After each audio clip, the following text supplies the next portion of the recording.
बिस्मिल्लाहिर्रहमानिर्रहीम।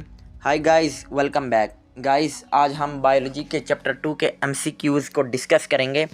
तो आपने इन एमसीक्यूज़ को अच्छी तरह समझना है और बाद में इनकी प्रैक्टिस भी करनी है। तो फर्स्ट एमसीक्यूज़ की तरफ चलते हैं।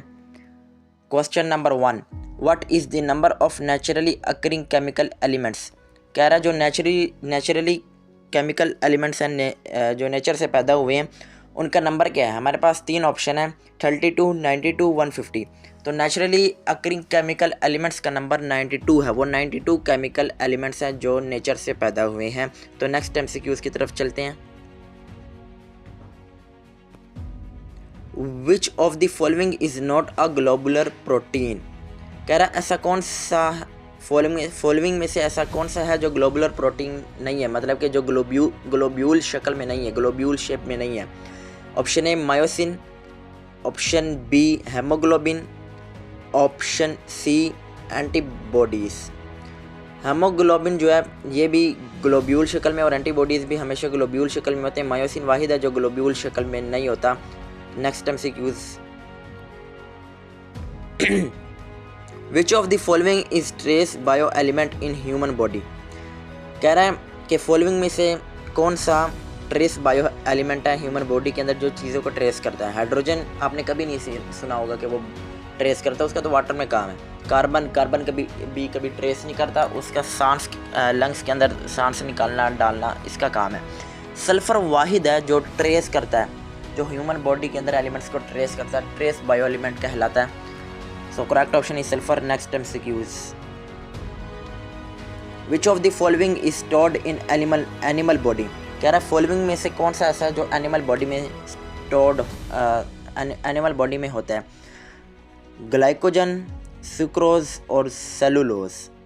सुक्रोज और सेलुलोज ये प्लांट बॉडी के अंदर स्टोर्ड होते हैं। Glycogen is the correct option, ये वाहिद है जो एनिमल बॉडी के अंदर स्टोर्ड होता है। Next MCQs. The general formula of disaccharide is. कह रहा है फॉलोइंग में से डाइसैकेराइड कौन सा है, डाइसैकेराइड का फार्मूला कौन सा है, जनरल फार्मूला। तो ऑप्शन ए हर किसी को पता है, ग्लूकोज। ऑप्शन बी में शक हो रहा है। ऑप्शन सी आपको बता देता हूँ ये ट्राइसैकेराइड है। तो जब ए और सी का आपको पता चल गया तो बी ऑब्वियसली डाइसैकेराइड ही कहलाएगा। तो B is the correct option. Next MCQs. Dash is involved in cell wall membrane permeability enzyme activation in plants. कह रहा है फॉलोइंग में से ऐसा कौन सा जो सेल वॉल के अंदर होता है, मेम्ब्रेन की परमिएबिलिटी में होता है और एक्टिवेशन ऑफ एंजाइम प्लांट्स के अंदर एंजाइम एक्टिवेट करता है। Option A calcium, option B magnesium, option C potassium. Potassium is involved in cell wall membrane permeability enzyme activation in plants. Potassium is the correct answer. So next MCQs. Dash is involved in blood clotting mechanism. कह रहा है कि following में से ऐसा कौन सा जो ब्लड क्लॉटिंग मैकेनिज्म के अंदर इन्वॉल्व होता है। तो इलास्टिन नहीं इन्वॉल्व होता, ना कोलाजन होता है। तो thrombin is the correct option. So next MCQs.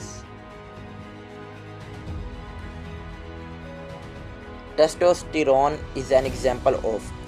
Testosterone एक फीमेल सेक्स हार्मोन है जो कि स्टीरॉयड की एग्जांपल है।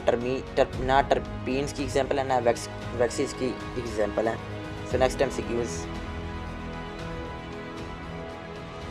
The length of each turn off DNA is. कह रहा है डीएनए के हर टर्न की लंबाई कितनी है। Option A 34 nanometre, option B 3.4 nanometre, option C 10 nanometre. 3.4 nanometre. DNA के हर टर्न की लंबाई 3.4 नैनोमीटर है। So B option is correct answer. So next MCQs. The ability of aspirin to reduce fever and decrease pain depends on inhibition of dash synthesis. कह रहे हैं ability of aspirin, जो aspirin की ability है कि वो fever को कम कर देता है, पेन को डिक्रीज कर देता है, वो किसकी इनहिबिशन पे बनता है, किसके बनने पर होता है। तो हमारे पास तीन ऑप्शन है, हार्मोन, एंजाइम और प्रोस्टाग्लैंडिन्स। एक बात याद रख लें कि ये प्रोस्टाग्लैंडिन्स जो है ये एक ऐसी बला है जो फीवर को रिड्यूस करती है। तो आप प्रोस्टाग्लैंडिन्स को जहन में याद रखें तो आपके पास करेक्ट ऑप्शन आ जाएगा। तो C option is correct, prostaglandins. और एक और बात आपको मैं प्रोस्टाग्लैंडिन्स के बारे में बता दूं कि prostaglandins are derived from arachidonic acid. तो जो भी एसिड होता है वो हमेशा पेन को डिक्रीज ही करता है। तो प्रोस्टाग्लैंडिन्स वाहिद है। The ability of aspirin to reduce fever and decrease pain depends on the inhibition of prostaglandin synthesis. So next MCQs, which is our last MCQs.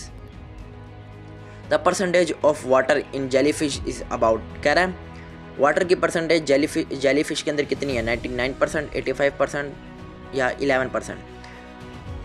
Water की परसेंटेज जेलीफिश के अंदर 99% है। तो ए ऑप्शन इज़ करेक्ट। आज के हमारे MCQs मुकम्मल हुए।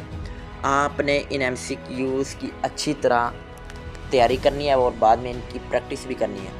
तो नेक्स्ट वीडियो के अंदर मिलेंगे। अल्लाह हाफिज़। जाते जाते मेरे चैनल मीडिसियापीडिया लॉजी को सब्सक्राइब कर लें। अल्लाह हाफिज़।